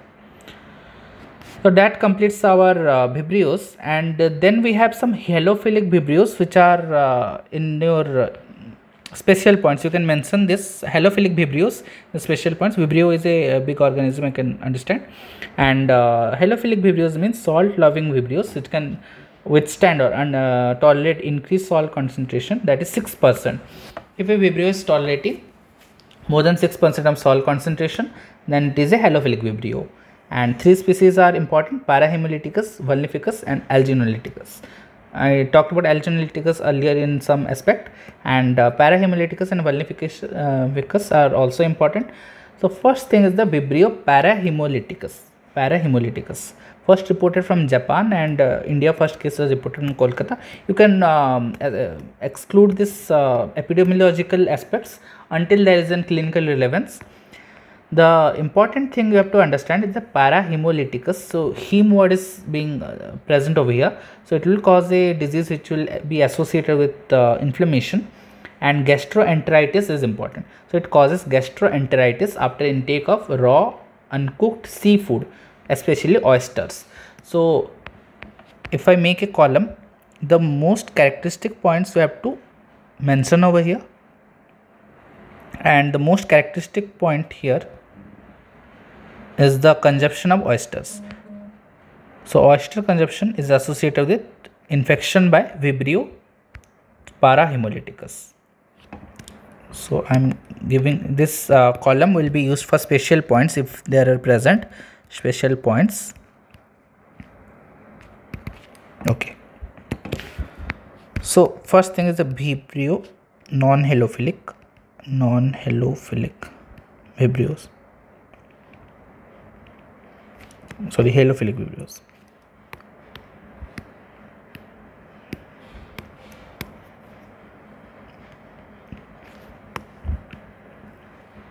halophilic Vibrio. So first thing is the Vibrio parahemolyticus. Vibrio parahemolyticus. So Vibrio parahemolyticus, the most important thing is that first reported from Japan and India, Kolkata cases. You have to write or don't write, doesn't matter, but the disease you have to mention for sure, that is gastroenteritis and associated with oysters.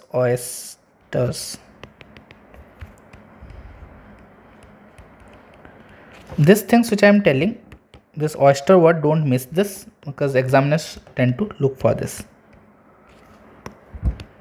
Then we have extraintestinal features here which are rare: sepsis, otitis media, wound infections, because these are invading. This gastroenteritis means there is an inflammatory condition, so there will be bacteremia, there will be sepsis or then otitis media and other infections, but these are rare complications, and you don't need to mention the rare complications as such. In this, it has a polysaccharide capsule, so it is antiphagocytic. It is important statement. It is antiphagocytic.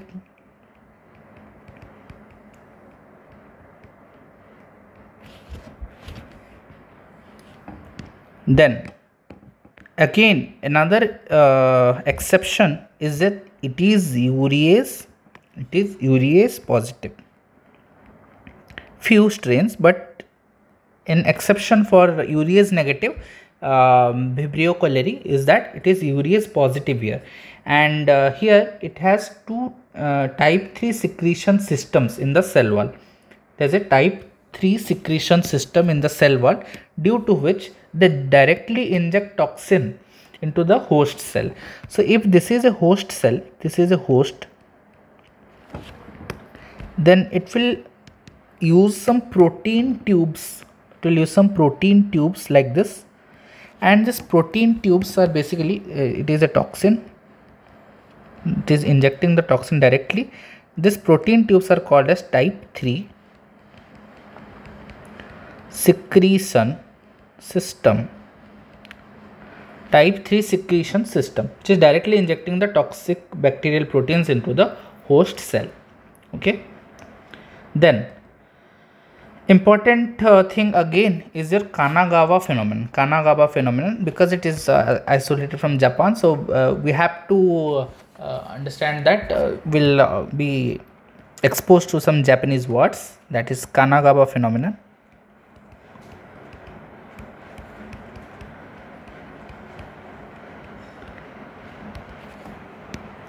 Okay, Kanagawa phenomenon is seen on a agar, on a special type of agar containing human blood. So seen on a agar called as Wagatsuma agar. These are some characteristic points of the organism, so you have to remember. So here in beta hemolysis is also seen in this case. Okay, so Kanagawa phenomenon indicates that there will be beta hemolysis on this agar. So there is beta hemolysis. If some strains will show this phenomenon, then you know that it is a pathogenic strain. So if there is beta hemolysis, then the strain is pathogenic. If there is non-hemolytic strains are present, then it is a non-pathogenic strain. It will show swarming motility again, and it can resist a maximum of 8% NaCl. That is, it is showing a salt tolerance of more than 8%. Halophilic Vibrios means more than equal to 6%, but this can tolerate even 8% of salt concentration. And TCBS colony will be green. The important thing is that TCBS agar is showing green colonies. So these are some of the characteristic features which you can't miss. So it is a green colony is present.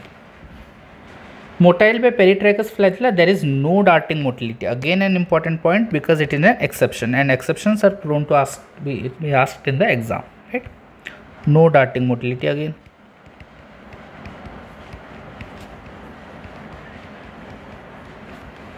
Right? Then treatment is self-limiting. Most cases of diarrhea are self-limiting. We saw that Vibrio causes 75% of infections are even asymptomatic, right? And only 20% are producing mild diarrhea, and 5% are that cholera gravis, right? So antibiotics, if they are indicated if there is extra intestine symptoms only, but treatment is basically self-limiting. Then after Vibrio parahemolyticus, we are going to the next small organism, and the two of these are important for discussion. That is Vibrio vulnificus. Vibrio, the second one, Vibrio vulnificus. Vibrio vulnificus, the Latin word for Vibrio vulnificus is that, you remember the key word, the key term is the wound. So Vibrio vulnificus, the infections are basically wound making infections, the primary wound infections. So there is a painful erythematous swelling or cellulitis or any necrotic lesions may be present in this kind of infection. Okay, and these are the only species of Vibrio which ferment lactose. So Vibrio vulnificus is basically causing wound infection. Wound infection refers to some swelling or any cellulitis or vasculitis or bullous eruption, bulla, or necrotic lesion, necrosis, right? Or there is primary sepsis also. There may be primary sepsis also.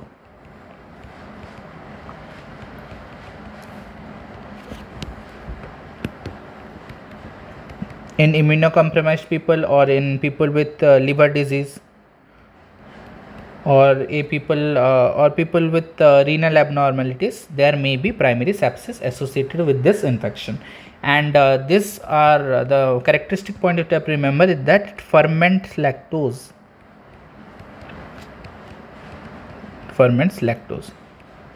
Remember this, don't miss out this, right?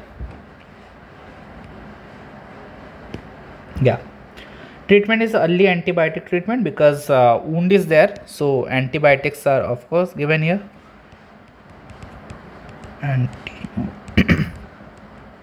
Antibiotics.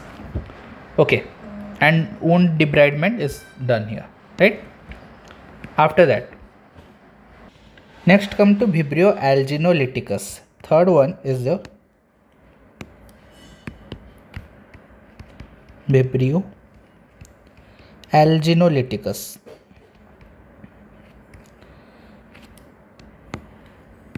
So Vibrio alginolyticus, al pronunciation is there. So basically we'll have eye and ear infections associated with this.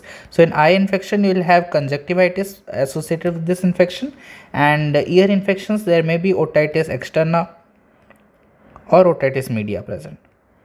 Medial or external ear infection, right? And sepsis may occur in very rarely in immunocompromised person. And this is the most salt tolerant Vibrio. This is an important fact associated with this. It is the most salt tolerant. Okay, most salt tolerant. And most salt tolerant means that it will withstand a salt concentration of more than 10%, even more than 10% NaCl concentration. And it is a self-limiting disease again, and antibiotics is used in severe infections. So that with that we complete our discussion on Vibrio, and we'll come to next organism after that. Then the next organism is Helicobacter pylori. Helicobacter pylori must have known that causes acid peptic disorders, most commonly associated with acid peptic disorders or peptic ulcer disease, and also associated with few cases or isolated cases of gastric carcinoma. So talking about its appearance, so Vibrio we saw is gram-negative curved rod. Here Helicobacter pylori is a helical rod. Okay, helical rod or bacillus. Then it is gram negative, just like your Vibrio, it is gram negative, and lives in the stomach. Most common site is gastric antrum. Then write gastric antrum. And the disease, you know, Helicobacter pylori, PUD, and gastric carcinoma. Okay. So H. pylori is present in the stomach of pH 2.2 to 3. Stomach pH is normally 1.8 to 2, right? So Helicobacter pylori can survive in pH of 2 to 3. 50% of world population, it is present in 50% of world population. Just see the significant number. 80% in developing countries, 30% in developed countries. Okay, so in India it is very common. In India you get every second patient is presenting with your PUD. Okay, he will come and tell you that there is vomiting, and I have been having an reflux of acid, chest pain, chest burn is there, right? Epigastric pain is there. Then again PUD patient, and PUD patient means you will prescribe what? H. pylori regimens are there, right? Okay, metronidazole and all, right? PPI will give, and that PBMT regimen and PCM regimen is there, right? PBMT, right? This was the quadruple therapy for H. pylori, right? Okay, that about H. pylori. So colonization in stomach is due to the following virulence factors. So for virulence factors, I will have made another table. So here we'll write the virulence factors. Okay, let's revise the virulence factors of Vibrio first. What was there? Accessory cholera enterotoxin, Jonah occludens toxin, siderophore, accessory colonization factor, and virocell toxin, right? Now we'll look at the virulence factors of this H. pylori, right? You have our urease enzyme in the stomach, right? Urease enzyme. So urea to urease, NH3 plus CO2. NH3, what it is? It will lead to a neutral microenvironment in stomach, and this will favor your Helicobacter pylori, right? So first one is the urease. Second one, it is motility. It's motility. What type of flagella is there? Lophotrichus. Let's draw some Helicobacter pylori here, and here Lophotrichus. Lopho. I'm writing Lopho.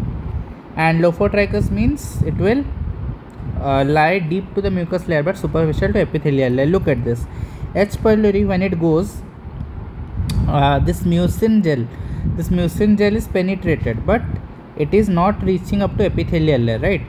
It will raise the pH and mucin will degel. Means what is happening basically? Mucin is basic, right? This H. pylori is producing urease enzyme. Urease will convert your urea to an ammonia and CO2. This NH3 will make it acidic. This CO2 will also make it acidic. So base acid, what will happen? It will neutralization. Neutralization means it will degel. Degel means it is dissolved, right? It is dissolved. So that was about the pathogenesis. Of how it affects it. Okay, so motility is there. Then it produces some enzymes like amidase and arginase.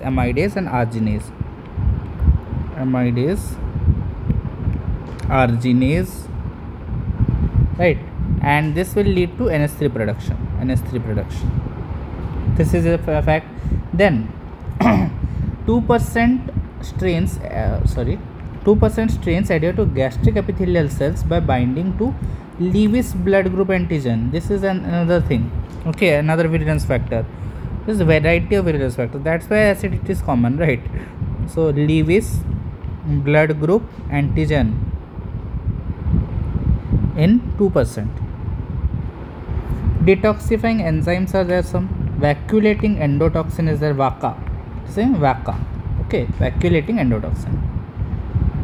Then cytotoxin associated gene A, CAGA. So VACA and CAGA are also virulence factors, right? So one is VACA, vacuolating cytotoxin.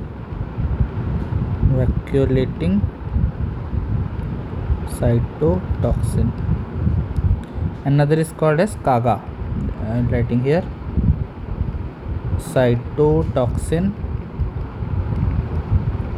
associated gene A, CAGA. So it is also present in the pathogenicity island. You remember pathogenicity island? Pathogenicity island had what genes in Vibrio? it has TCP, right? It has TCP. It had CT gene. Okay, the pathogenicity island where I had written, yeah, CT, TCP, accessory correlation factors, and regulator gene. Remember pathogenicity island. So here also we have a pathogenicity island present, right? And it encodes for a type 4 secretion system. There's a type 4 secretion system, syringe like tubular system, cells and translocation of the toxin. Okay, so this cytotoxin associated gene A codes for type 4 secretion system, right? Then another thing is that there will be molecular mimicry. Remember, there is a molecular mimicry present over here. That is LPS of H. pylori. The LPS, the lipopolysaccharide of H. pylori, is basically similar to the Lewis blood group antigen expressed on the gastric parietal cells. Is similar to the Lewis blood group antigen associated with gastric parietal cells.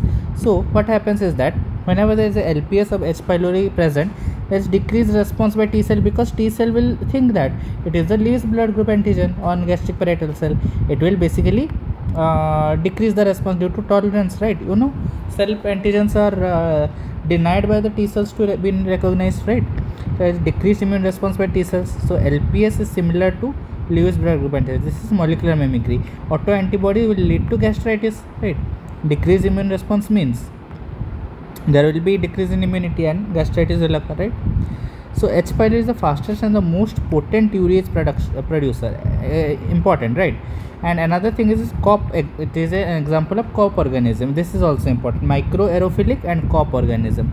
So you can write over here. It is the most potent urease producer. It is an important line. You have to remember it, right? You have to remember the important lines. Most potent urease producer. It is a COP organism. COP, catalase oxidase positive. It is microaerophilic. Understood? Vibrio, we know, gram negative curved rod, catalase oxidase positive COP organism. It is also COP. And indole positive, nitrate reduction positive, methyl red test positive. All three tests are positive, and indole and nitrate reduction are given in the cholera red reaction. So cholera red reaction is also positive, but only negative thing is urease negative. But urease is positive in which one? Urease is positive in beta Vibrio parahemolyticus, some strains, not all but few have urease positive presence also. Okay, darting motility is seen in Vibrio, but it is absent in which strain of Vibrio? Is absent in your no darting motility in Vibrio parahemolyticus, right? TCVS yellow colony Vibrio always, but TCVS green colony in where? Beta parahemolyticus. So this is the way of revising. This is the way how your memory consolidates exactly, right? So you have to make this kind of maps. This kind of maps are very important. You can open this map and revise anywhere, right?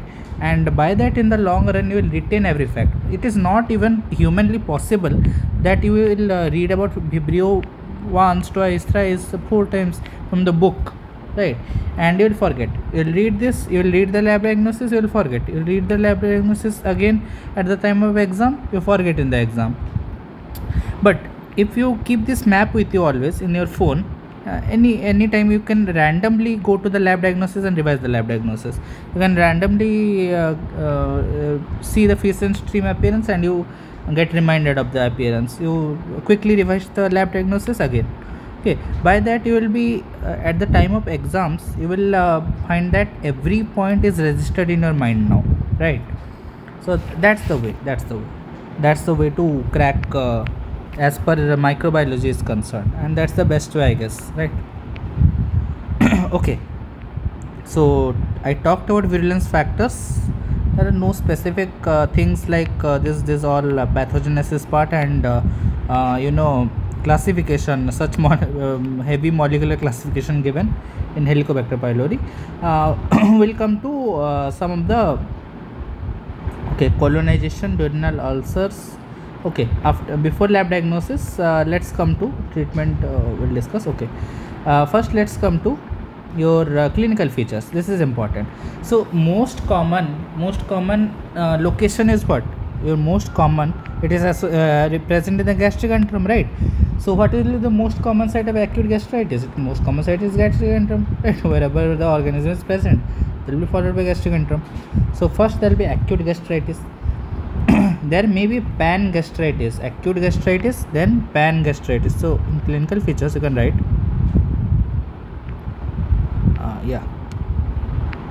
so here we'll use for clinical features. So acute gastritis, pan gastritis. PUD, peptic ulcer disease. 80% of duodenal ulcers and 60% of gastric ulcers are associated with H. pylori. Remember. So PUD, I had wrote PUD before. Just note with me. No. Chronic atrophic gastritis, autoimmune gastritis, any gastritis you know, just write. And this gastritis basically is this pan gastritis, more specifically, in the long run may lead to adenocarcinoma also, adenocarcinoma of the stomach. Okay, this pan gastritis may lead to adenocarcinoma of the stomach, right? So chronic atrophic gastritis, chronic atrophic gastritis, pernicious anemia. Remember, just I'm writing this in another color. That's the reason for that. Anemia. The type of anemia depends on, we'll see somewhere that megaloblastic anemia will be caused by that, somewhere pernicious anemia is being caused by that. So that's why I written pernicious anemia in different color, will contrast with the organisms which will cause any other kind of anemia here, right? So these are some special points which they tend to ask you, which type of anemia is caused by Helicobacter pylori? Answer is pernicious anemia, right? So these are the things. And in severe complications you can have your what you can say, adenocarcinoma. This pan gastritis may lead to adenocarcinoma or maltomas, right? So colonization of gastric H. pylori has a decreased incidence of GERD, Barrett's esophagus, adenocarcinoma of esophagus, and allergic diseases like asthma. So basically what is happening is that the H. pylori will show a association. We don't know exactly why, but there will be a association with GERD, Barrett's, and decreased incidences of adenocarcinoma of esophagus. Remember, it indicates will show that the adenocarcinoma of the stomach will be there, but adenocarcinoma of intestine incidence reduces, and asthma, right? Then duodenal ulcers will see the mechanism of action in the pathogenesis table, and then we'll move to the lab diagnosis, right? Okay. So in the special point we'll write, in lab diagnosis we'll leave that, but in special points we'll write that what are the incidences, the decrease in incidences. Okay, so let's copy it and paste here.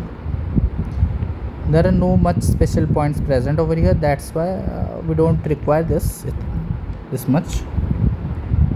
Okay, let's write special points.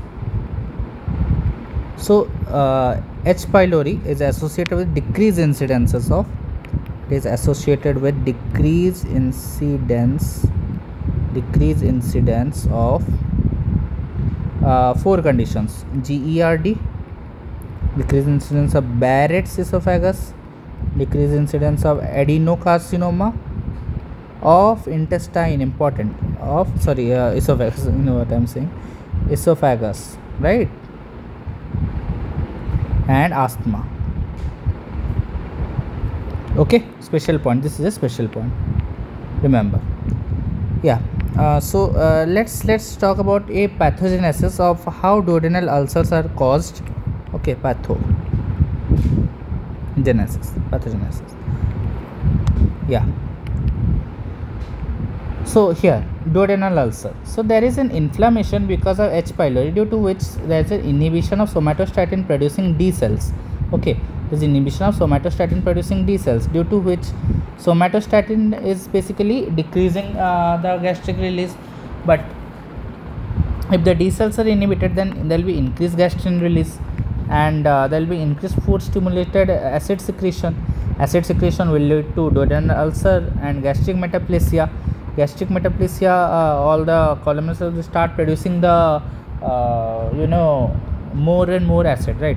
So gastric ulcers is increased gastrin release, but hypochlorhydria means decreased production of acids, right? So this is the mechanism by which duodenal ulcers are caused. So basic pathogenesis is that, first of all, what will happen, there is inflammation, and due to this inflammation there is an inhibition of somatostatin producing D cells, and due to which there is an increased gastrin release. This increased gastrin will lead to increased acid secretion, and this acid secretion will lead to duodenal ulcer plus gastric metaplasia.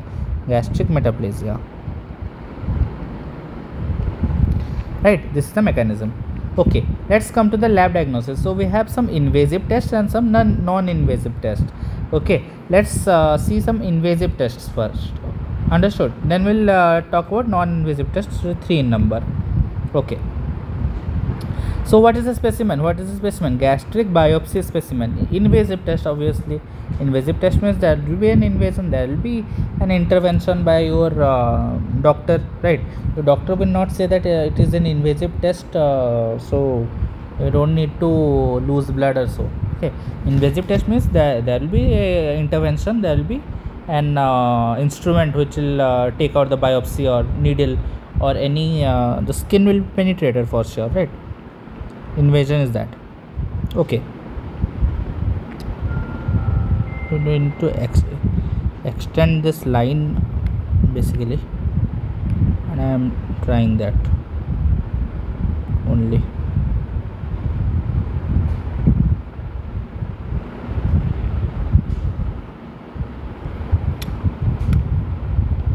Let's see how much today we can do, otherwise we'll keep on the content for the next class of GIT microbiology. This will be a series basically for microbiology. We have started the microbiology from the GIT itself, and we'll go in this way. We'll use the notes. I will not write and teach you, because it will be like the normal lectures, but this thing is a unique approach to understand and memorize microbiology. The written thing is helpful for your conceptual development, right? But here there is a ratification, so I have tried this thing to make it easy for you all. Okay, and I will take care about the camera thing also, so that will face no problems in using that. Okay. Yeah, you can observe that Vibrio was a really long thing, right? Vibrio was a really long organism. Helicobacter pylori is a short one, right? It is easy. Okay, so should we start? Yeah, so we will start with lab diagnosis here. So we have discussed all the things which are relevant from Helicobacter pylori point of view. Then we are going to lab diagnosis of the Helicobacter pylori, and in lab diagnosis we'll discuss about what? In the lab diagnosis we'll discuss about some invasive tests first. We'll discuss about some invasive tests. So the specimen collected is your gastric biopsy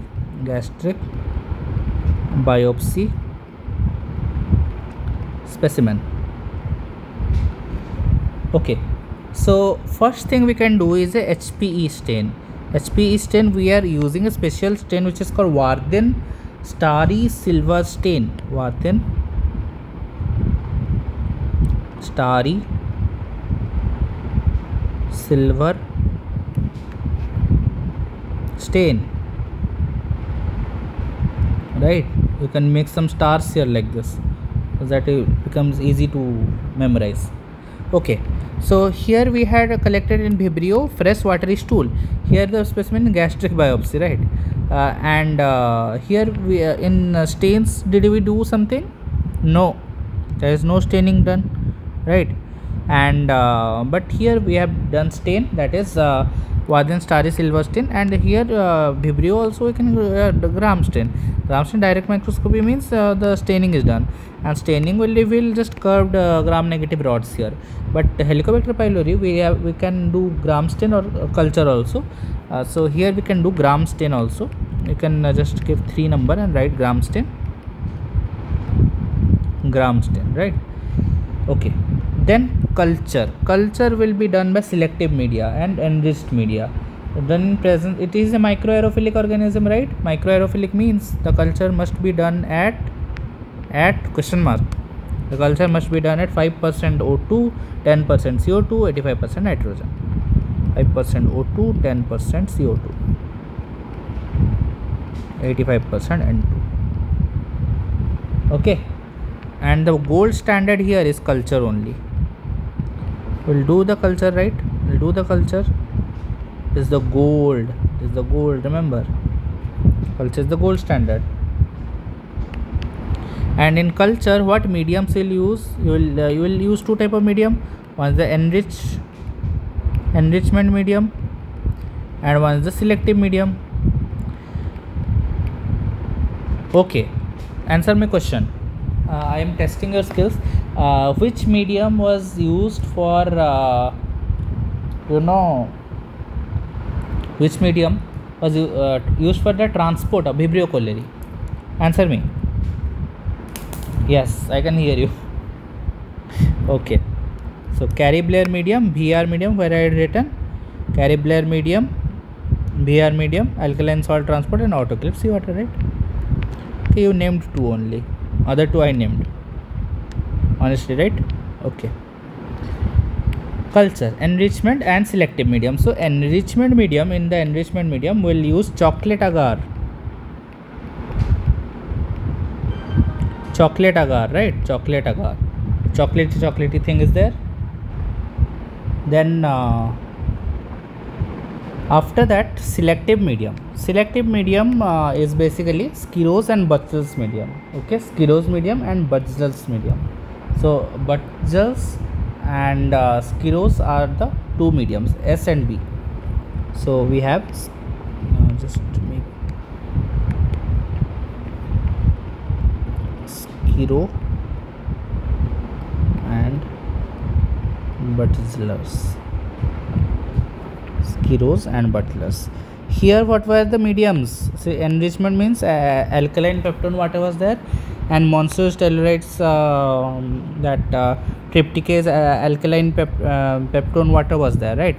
And in selective medium we used TCBS agar, where yellow colonies were there. Another mediums were used like other mediums if TCBS is absent: monstrous gelatin taurocolate trypticase tellurate agar, McConkey, and string test, right? So these are the culture. So culture is the problem with culture is that the sensitivity is less, and sensitivity less means it is the most specific, right? It is the best, most specific. Then we have some biochemical reactions present. So it is a catalase, oxidase and urease test, right? On colonies you can do catalase, oxidase and urease test. So what will be the positivity? Catalase, urease and oxidase, all positive, big positive. COP organism and urease producing organism. Then we have a invasive test called biopsy urease test. And if this biopsy urease test turns pink, if the biopsy specimen is first put into the broth, and here urea and pH indicator is there, this NH3 will turn the pH indicator pink. So it is a positive test, and this is a cheap test also. So pink means P for pink, P for positive, P for positive, right? So biopsy urease test will suggest the presence of Helicobacter pylori. Then let's come to your non-invasive test. Non-invasive test means we have a urea breath test, stool antigen and IgG detection. So, urea breath test, stool antigen, IgG detection, right? Okay. So first let's come to urea breath test. Urea breath test. Let's come.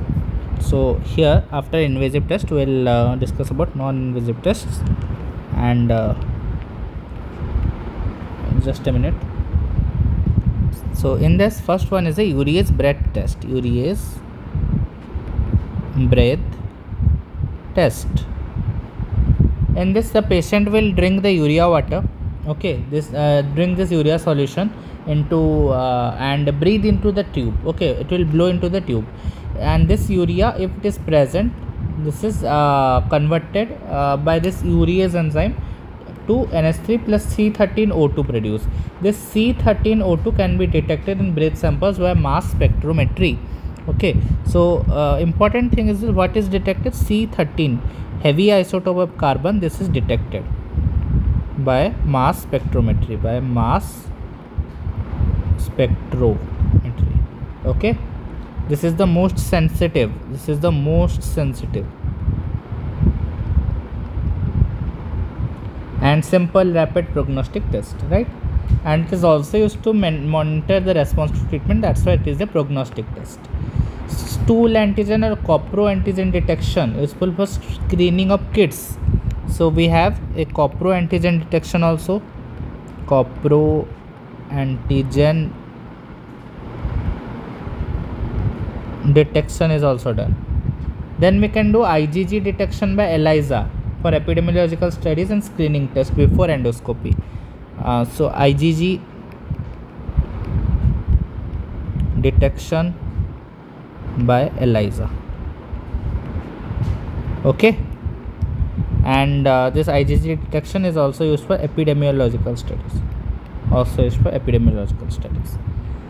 First come to treatment then. Okay, last. So first line drug therapy, and second line and third line. Third line means biopsy specimen, do culture, and then do antibiotic susceptibility. According to the reports, you will give the antibiotic, right? So first you will use OCM or OCA regimen, then you will use OBMT regimen. Okay, OCM or OCA. You can use PCM regimen, PCM or PCA. I was telling like that, right? And PBMT. O means P for proton pump inhibitor. Here it is OBMT because we took omeprazole, right? We took omeprazole. That's why it is OBMT regimen. No problem. Okay.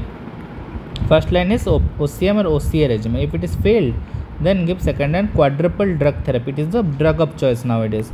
Quadruple drug therapy is the drug of choice given for 14 days. Okay. Omeprazole, bismuth subsalicate, metronidazole and tetracycline. Okay. 2 antibiotics are there.